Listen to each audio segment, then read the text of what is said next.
fait avant. Euh, mais on veut s'entraider dans notre lecture de la Bible. Et donc aujourd'hui, ce sera juste une introduction. Et puis la semaine prochaine, on va se diviser en petits groupes, des cercles de groupes. Probablement de l'autre côté. Je vais réfléchir à comment exactement le faire. Et on va faire de la lecture biblique en groupe. OK? Mais aujourd'hui, plus une introduction à ce que nous voulons faire et pourquoi nous voulons le faire. Alors, je vais vous montrer un tableau qui a été peint en 1890. Voilà. C'est peut-être difficile à voir. Je peux vous l'envoyer. Vous pouvez trouver ça sur Internet. Le peintre s'appelle Georges Adolphe Bretonnier. Il est né le 14 avril 1860 dans la Haute-Saône. Il a fait plusieurs voyages en Afrique du Nord. Il a fait des voyages, au moins 2 voyages de 16 mois, passé du temps surtout à Tanger au Maroc. Et il meurt à 32 ans à Paris, donc il meurt assez jeune. Mais il est connu pour ses œuvres, on appelle les œuvres régionalistes, donc de sa région, de Montbéliard. Et notamment des portraits de femmes portant le costume traditionnel de Montbéliard, avec la coiffe spécifique qui s'appelle je crois que on dit la diaïri, hein, c'est ce que porte la dame là, tout à droite. Mais ce tableau s'appelle, je vous donne le nom du tableau, « Lecture de la Bible dans un foyer du pays de Montbéliard au 19e siècle. » Voilà. Lecture de la Bible dans un foyer du pays de Montbéliard au 19e siècle. Il allait peindre 5 tableaux de ce pays. Il allait faire un mariage. Bon, j'oublie les autres, c'était prévu, mais après il est mort et il n'a pu faire qu'un seul, et c'est celui-là. Et je vous lis ce qui est dit sur Internet par rapport à cette toile. Elle représente une scène sans doute quotidienne dans les familles luthériennes encore très nombreuses au pays de Montbéliard à cette époque. La liseuse est une jeune femme coiffée du diaïri, et son auditoire est composé d'un couple âgé et d'une autre femme. Okay, le tableau a été acheté par Eugène Peugeot et puis légué par Antoine Peugeot en 1993 et c'est exposé aujourd'hui dans le musée d'art et d'histoire à Montbéliard. Donc si vous allez, vous devez passer voir ce tableau. Mais quand il voulait décrire sa région, n'est-ce pas intéressant qu'à la fin du 19e siècle, il va choisir une scène qui représente un peu sa région et il va faire une scène de la lecture de la Bible. Une scène quotidienne dans ce pays en 1890. Ça ne fait pas si longtemps que ça. Alors, est-ce que ça se fait encore en France? Est-ce que vous allez trouver une scène comme ça? Bon, je ne parle pas des costumes, hein, mais une scène d'une famille rassemblée autour d'une table, en train de lire la Bible d'une manière quotidienne. Je crois que vous connaissez, vous savez la réponse. Malheureusement, non. Et encore plus douloureux pour le Seigneur, même parmi les familles chrétiennes, c'est une chose rare. Et si un peintre devait faire un tableau d'une scène quotidienne de notre famille, et il venait vivre avec nous pendant 1 mois, 2 mois, est-ce qu'il penserait à faire une scène de la famille ou un tableau de la famille en train de lire la Bible? Nous ne savons pas en fait ce que nous avons perdu dans ce pays.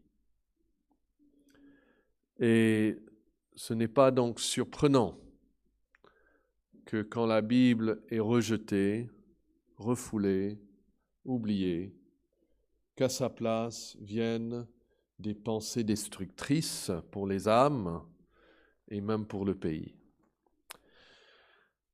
Mais je veux vous convaincre qu'il y a une grande importance à la lecture de la Bible. Est-ce qu'on peut déjà poser ça comme fondement ce matin?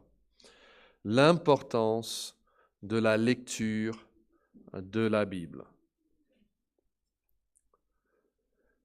En fait, l'Écriture suppose que vous entendez ou lisez régulièrement les paroles de Dieu. Et on pourrait parler de l'Ancien Testament, où la loi devait être lue à tout le peuple, où les psalmistes vont parler de leur méditation, c'est de cacher la parole dans leur cœur, etc. Mais on va se borner au Nouveau Testament. Et notez le contraste de ces deux versets. En Matthieu 5, 21, Jésus parle à la foule et il dit « Vous avez entendu qu'il a été dit aux anciens, tu ne tueras point, qui est un commandement. Quel le nombre du commandement, tu ne tueras pas. C'est 1, 2, 3, 4, 5, 6, 7, 8 ou 9 ou 10. Numéro 6. Bravo. Donc, quand il parle à la foule, il dit « Vous avez entendu ». C'est intéressant que quand il parle aux pharisiens, je lis Matthieu 12, versets 2 et 3, les pharisiens, voyant cela, lui dirent « Voici, ses disciples font ce qu'il n'est pas permis de faire pendant le sabbat. » Mais Jésus leur répondit « N'avez-vous pas lu ce que fit David ?» Donc, quand il parle aux éduqués, aux pharisiens, il va leur dire « N'avez-vous pas lu ?» Quand il parle à la foule, il va dire « Vous avez entendu certainement ce commandement. » Donc, les éduqués pouvaient lire, mais tous pouvaient entendre ce qui a été dit aux anciens.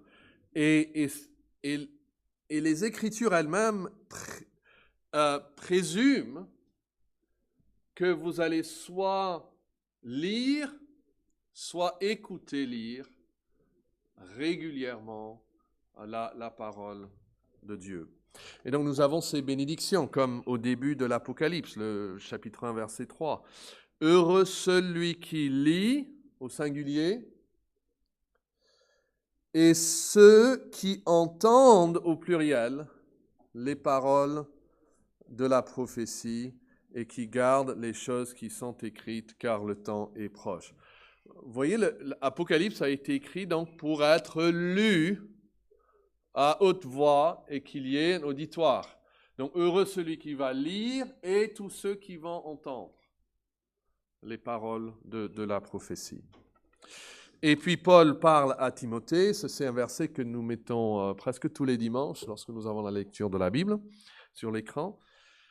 Et il dit, là je l'ai dans la NEG, « Jusqu'à ce que je vienne, applique-toi à la lecture, à l'exhortation et à l'enseignement. » Alors, quand on lit lecture, on pourrait penser, bon, c'est ce qu'il fait dans sa chambre ou dans son bureau, chez lui, tout seul. Mais notez le contexte, il y a 3 choses ici. L'exhortation, l'enseignement se passe forcément où? Est-ce qu'il est en train de faire ça dans sa chambre ou seul dans son bureau? L'exhortation, l'enseignement se font où? Se font devant l'Église, n'est-ce pas? Donc, quand il donne 3 choses, lecture, l'exhortation, l'enseignement, eh bien, dans le contexte, on sait que la lecture se fait donc où? Aussi devant l'Assemblée. Et donc, il y a d'autres traductions, et en fait, la traduction, vous avez noté tout à l'heure, que nous mettons, va le traduire la lecture publique, juste pour clarifier. Applique-toi à la lecture publique, à l'exhortation et à l'enseignement. Et vous voyez ces trois activités associées à la Bible et essentielles pour tous ceux qui veulent s'en servir pour le bien des autres. Nous pouvons les résumer comme ceci. Faire connaître, ça c'est la lecture, faire connaître. Faire comprendre, ça c'est l'enseignement. Et faire appliquer, ça c'est l'exhortation. Et si vous êtes parent avec des enfants, c'est ce que vous devez faire. Vous avez vos trois activités nécessaires dans la famille, comme dans l'Église. Faire connaître, faire comprendre et faire appliquer. Et c'est ce que Timothée dit en tant que pasteur de l'Église. Paul dit, applique-toi à cela. Donne-toi tout entier. Ne fais pas ça de façon indifférente, mais vraiment, donne-toi à ce ministère de faire connaître, faire comprendre et faire appliquer la parole. Et puis, plusieurs d'entre vous ont reçu cette citation que j'ai envoyée. Aucune discipline spirituelle n'est plus importante que l'absorption de la parole de Dieu. Rien ne peut s'y substituer. Il n'y a tout simplement pas de vie chrétienne saine sans un régime composé du lait et de la viande des Écritures. Et les raisons en sont évidentes. Dans la Bible, Dieu nous parle de lui-même et surtout de Jésus-Christ, l'incarnation de Dieu. La Bible nous dévoile la loi de Dieu et nous montre comment nous l'avons tous violée. Nous y apprenons comment le Christ est mort en tant que substitut, sans péché, volontaire pour les transgresseurs de la loi de Dieu et comment nous devons nous repentir et croire en lui pour être en règle avec Dieu. Dans la Bible aussi, nous apprenons les voies et la volonté du Seigneur. Nous trouvons dans les Écritures comment Dieu veut que nous vivions et ce qui apporte le plus de joie et de satisfaction dans la vie. Aucune de ces informations éternellement essentielles ne peut être trouvée ailleurs que dans la Bible. Par conséquent, si nous voulons connaître Dieu et être pieux, nous devons connaître la parole de Dieu intimement. Voilà, donc ça c'est un peu donc l'importance de la lecture. Ça c'est la première pierre que nous voulons poser pour le fondement. Mais deuxièmement, il y a l'importance de la compréhension de la lecture. Il faut comprendre. Et est-ce que vous pouvez trouver dans vos Bibles Matthieu 13 ? Et en Matthieu 13, nous avons plusieurs paraboles. Celle qui est la plus longue et la plus connue, c'est ce que nous appelons la parabole du semeur, ou encore mieux, la parabole des 4 terrains. Vous avez un semeur qui va, il sème, il y a le long du chemin, et puis il y a une terre rocheuse, une terre, il y a plein d'épines, et puis il y a la bonne terre. Il y a 4 terres différentes. Mais toute cette parabole tourne autour d'une idée. C'est la vraie compréhension de ce que Dieu dit. Regardez le verset 18, 13-18. Vous donc écoutez ce que signifie la parole du semeur. Lorsqu'un homme écoute la parole du royaume et quoi ? Et ne la comprend pas.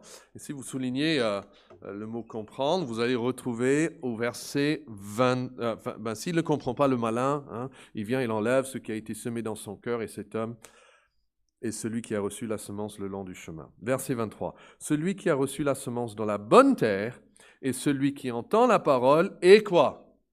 Et la comprend.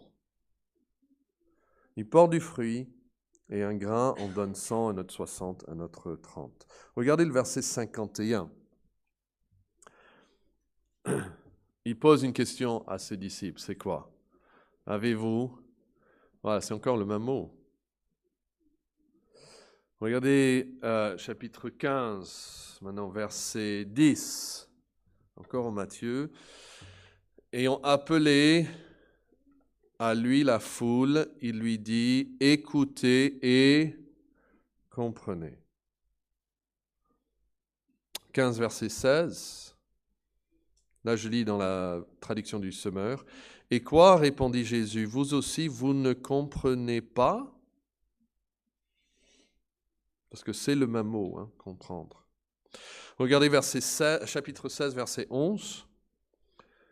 Et là, il parle à ses disciples, mais il dit « Comment ne comprenez-vous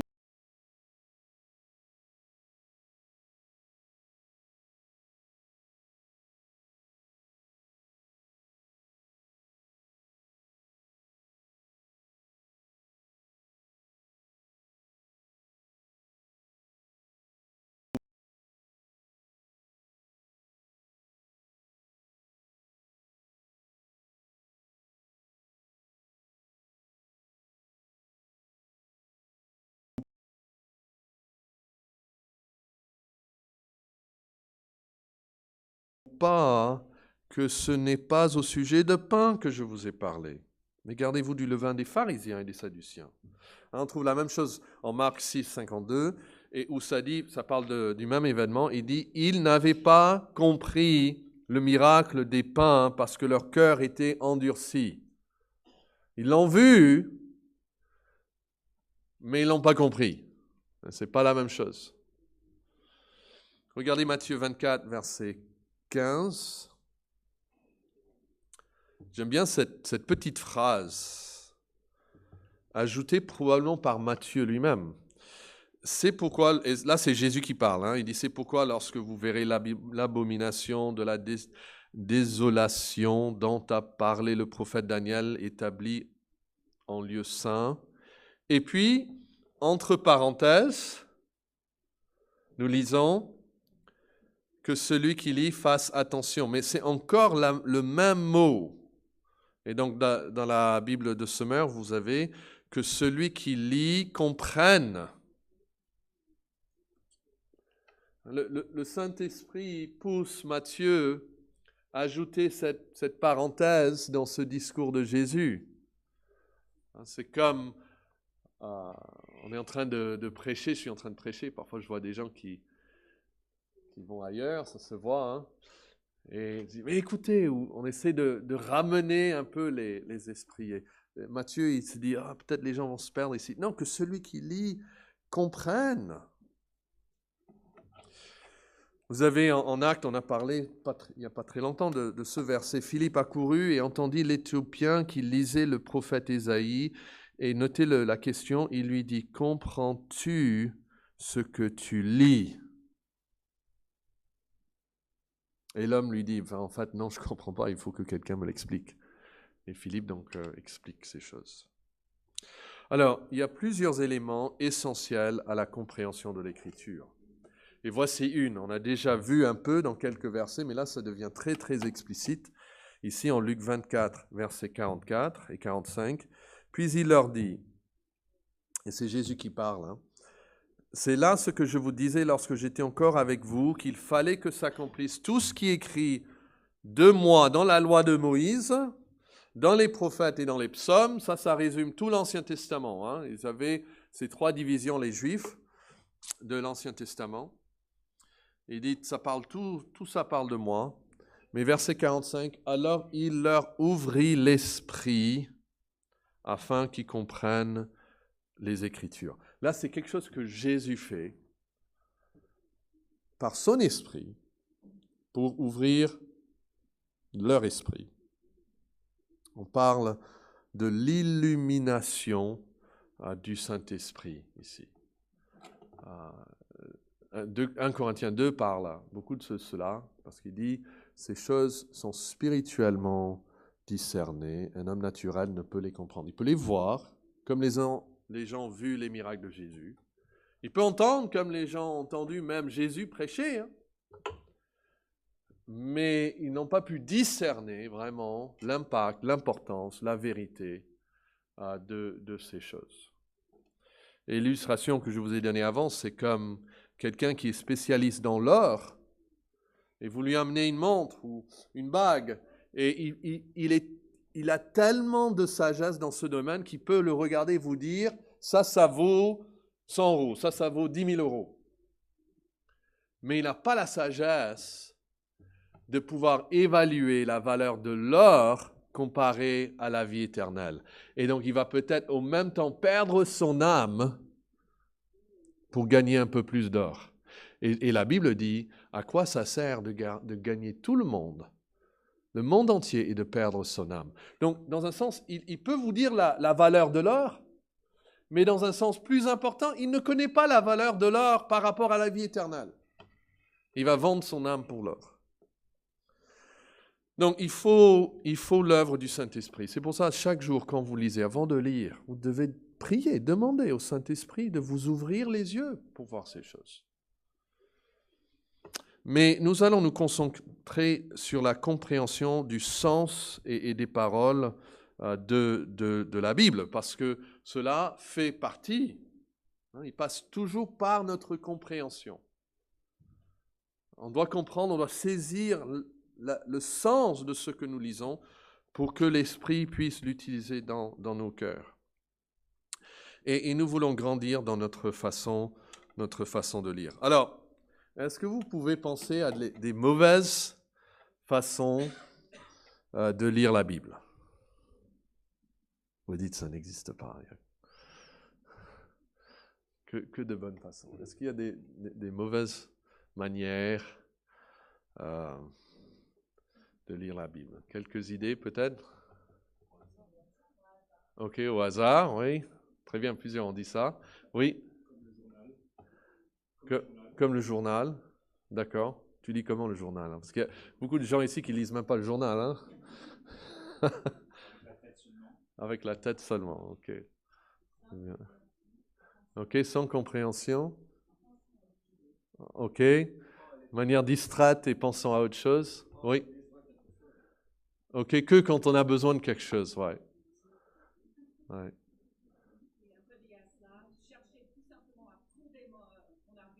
Voilà, pour se justifier peut-être devant quelqu'un ou pour gagner un argument ou une dispute.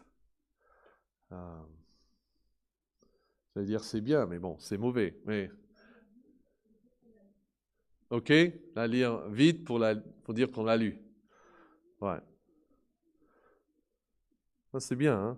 Comme on dit, il y a 1000 façons de tomber. Hein? On peut tomber dans tous les sens. Juste quelques idées que moi j'ai eues. Comme un robot. Vous savez, mécaniquement, je vais prendre un passage. Je dis la vérité en Christ, je ne mens pas, ma conscience me rend témoignage. Par le Saint-Esprit, j'éprouve une grande tristesse et j'ai dans le cœur un chagrin continuel. Je voudrais moi-même être anathème et séparé de Christ pour mes frères. Voilà. Est-ce qu'on prend le temps pour capter, j'aime pas, je dois utiliser un mot anglais ici, hein, le feeling du texte, l'émotion du texte. Hein? Il y a des textes qui sont très joyeux, il y en a qui sont très tristes. Il y en a qui nous poussent, la cadence nous pousse à aller plus vite, et d'autres nous poussent à nous ralentir. Et je crois il faut être sensible à ces choses. Et puis, pour donner une image, surtout pour les jeunes, comme un chanteur d'opéra. Vous savez comment lire comme un chanteur d'opéra? Je ne vais pas vous le faire aujourd'hui, sinon vous allez tous partir sans... Mais si vous avez entendu des chants d'opéra, hein, ils vont prendre une phrase et puis ils vont le dire dans maintes reprises.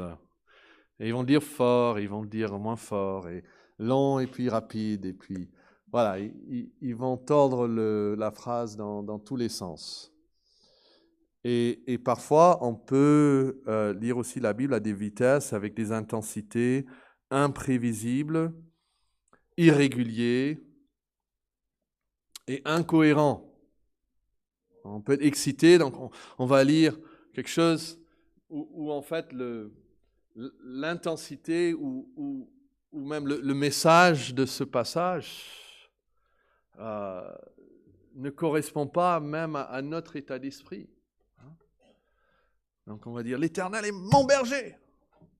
Voilà.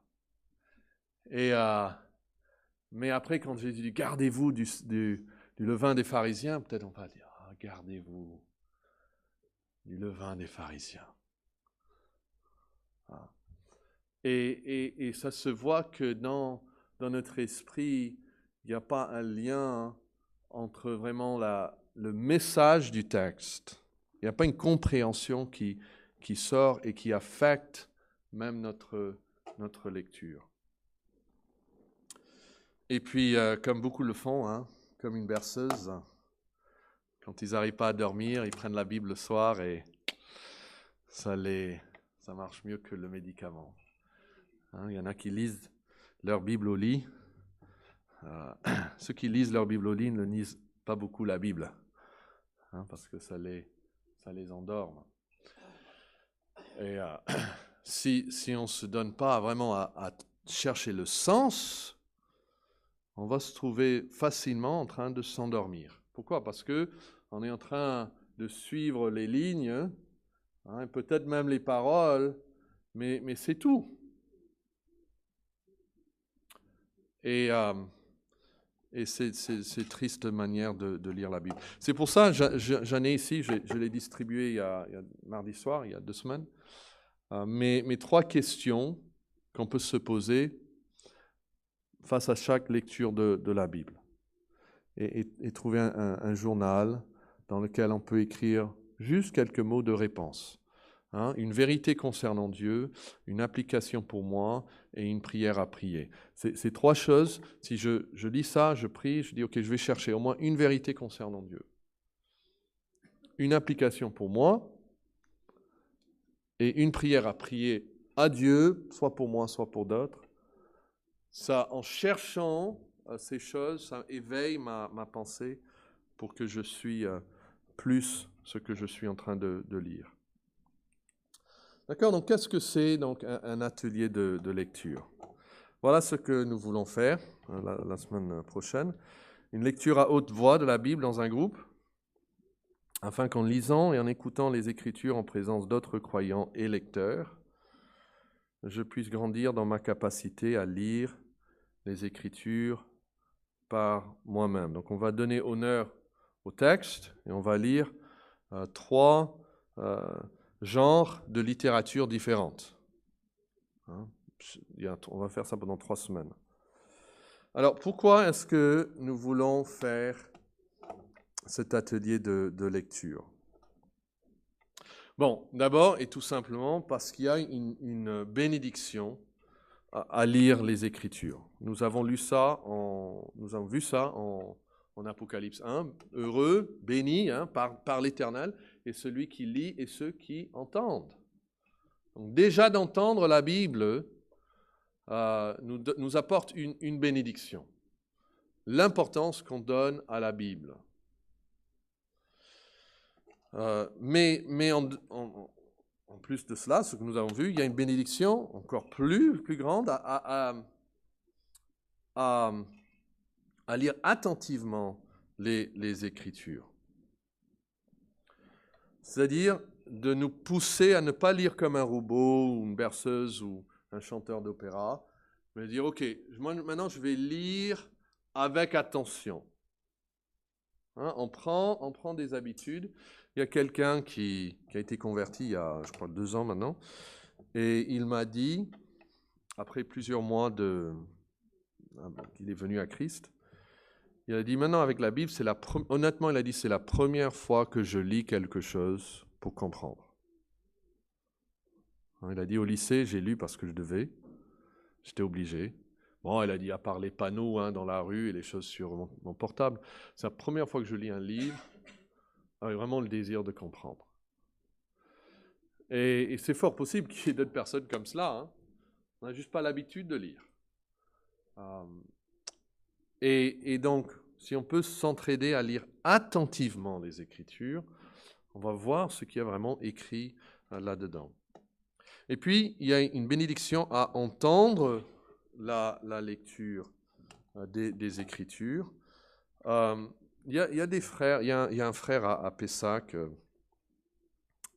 il est même venu ici, il s'appelle David, et j'aime bien l'écouter lire la Bible. Il lit avec une cadence assez lente, il lit avec expression, il lit soigneusement. On voit qu'il cherche lui-même à comprendre et à communiquer le sens de la parole. Et c'est un régal, en fait, d'écouter quelqu'un comme ça lire la parole de Dieu. Et en écoutant quelqu'un d'autre lire la parole, peut-être ils vont mettre l'emphase sur des paroles que moi, je n'ai pas fait. Enfin, moi, j'apprends, en fait, en écoutant. Et j'espère que chaque dimanche, ici, quand on donne du temps à la lecture de la Bible, nos hommes, on leur donne le passage en amont pour qu'ils puissent le travailler, pas lire sur le coup. Et j'espère que nous, on se donne tout entier à écouter attentivement la Bible. Et c'est ce qu'on va pouvoir faire ensemble dans cet atelier. Et puis, il y a une bénédiction à relire les Écritures. Et c'est ce que nous allons faire. On va prendre un texte et on va le relire. On va essayer de le lire 3 fois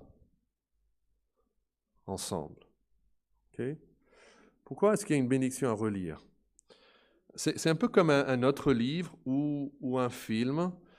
Parfois, vous voyez le début d'un film, il y a certains personnages qui parlent et votre cerveau a du mal à vraiment identifier, mais c'est qui. Bon. Après, c'est vers la fin que vous comprenez, donc lui, il est... Et puis, si vous reprenez le début, vous voyez des choses que vous n'avez pas vues avant, parce que vous connaissez déjà la fin, et donc c'est pour ça, maintenant il y a un lien entre le début et la fin. Et c'est la même chose avec la lecture d'un livre, d'un roman même.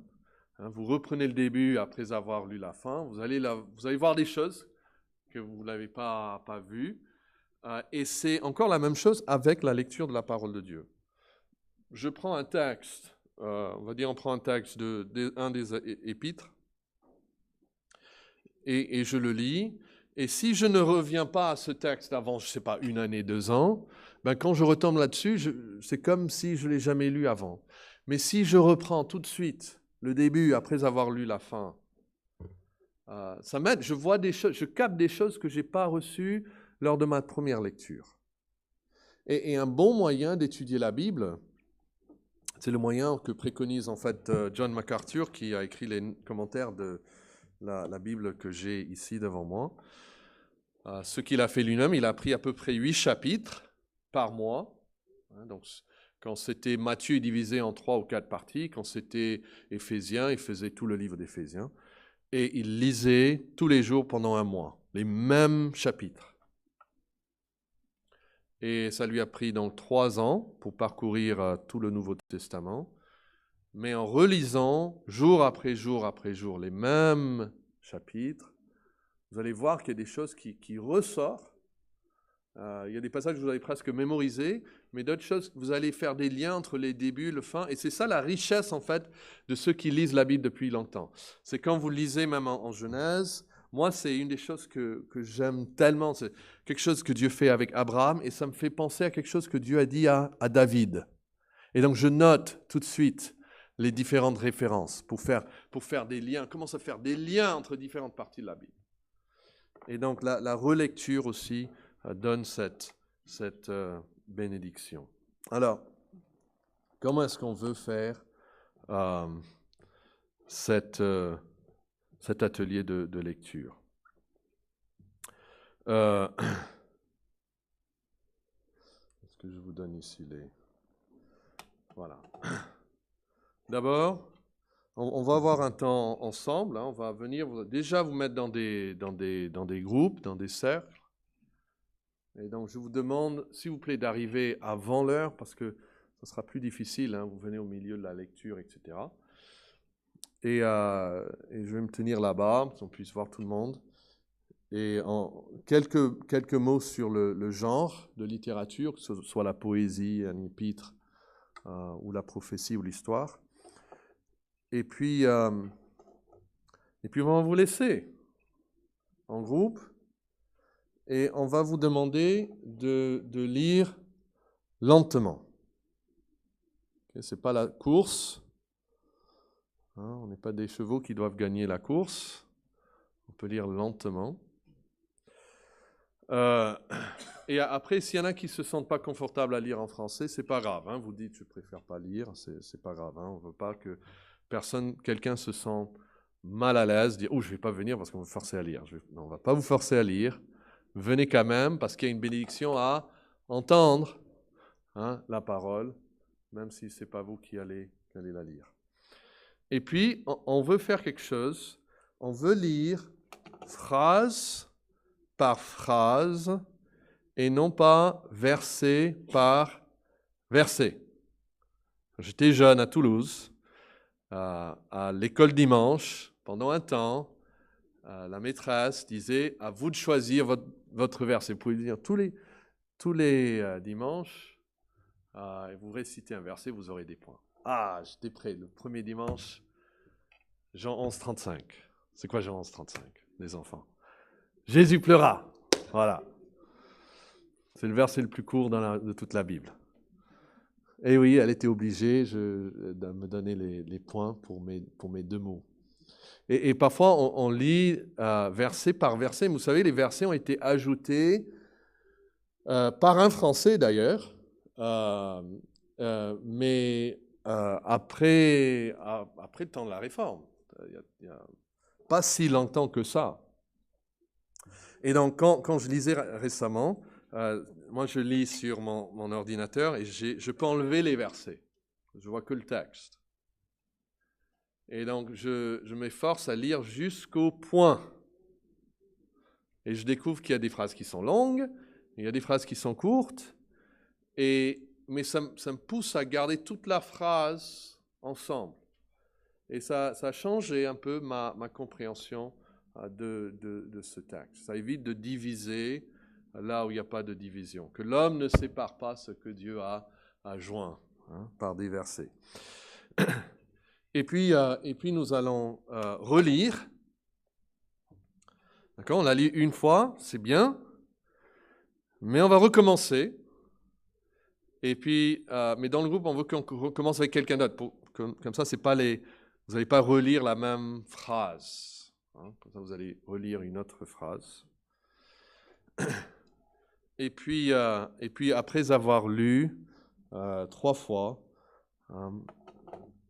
je vais vous demander simplement de discuter de votre expérience. Okay? Peut-être il y aura quelques questions posées sur le texte. Qu'est-ce que vous avez vu dans le texte par rapport à Dieu, etc. Mais aussi, qu'est-ce que cette expérience vous a fait? Enfin, partagez entre vous dans ce petit groupe. Vous êtes des adultes, donc vous pouvez encourager les uns les autres, comme des frères et sœurs en Christ. Et puis, donc on va faire un genre de lecture la semaine prochaine, un autre la semaine d'après, et puis un troisième dans 3 semaines. Voilà. Est-ce qu'il y a des questions, des commentaires?